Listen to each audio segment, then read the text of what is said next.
ఈ 3 piece Anarkali set చూసారా guys, ఎంత బాగుందో. క్వాలిటీ వైజ్గా అయితే చాలా బాగుంది, చాలా ప్రీమియంగా ఇచ్చేశారు. 100% రికమెండ్ చేస్తాను, అంత నచ్చేసింది నాకైతే. ఒకసారి నేను ఈ డ్రెస్ని వేసుకొని చూపిస్తాను, లుక్ ఎలా ఉందో మీరే చూడండి.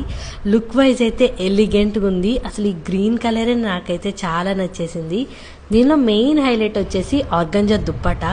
ఈ దుప్పటాకైతే మొత్తం కట్ వర్క్ ప్రొవైడ్ చేశారు అండ్ చిన్న చిన్న బుటీస్ అయితే ఇచ్చేశారు. చాలా బ్యూటిఫుల్గా ఉంది. అండ్ డ్రెస్కి యోగ్ పార్ట్లో అయితే ఇలా థ్రెడ్ వర్క్ ప్రొవైడ్ చేశారు. మొత్తం థ్రెడ్ వర్క్ కూడా చాలా నచ్చేసింది. చాలా ప్రీమియం క్వాలిటీ ఫినిషింగ్ ఇచ్చేశారు. అండ్ దీని స్లీవ్స్ వచ్చేసి 3-4 స్లీవ్స్ ప్రొవైడ్ చేశారు అండ్ బాటమ్ కూడా ఇచ్చేశారు. ఈ డ్రెస్లో అయితే మనకి ఇంకో కలర్, పింక్ కలర్ కూడా అవైలబుల్గా ఉంది. అండ్ S నుంచి XXL సైజెస్ వరకు కూడా అవైలబుల్గా ఉన్నాయి. ఈ సమ్మర్లో చిన్న చిన్న ఫంక్షన్స్కి అయితే పర్ఫెక్ట్గా సెట్ అయిపోతుంది. చాలా ఈజీ క్యారీ చేసేయచ్చు. మీలో ఎవరైనా తీసుకోవాలి అనుకుంటే నా పేజ్ని ఫాలో చేసి కమెంట్ చేసేయండి.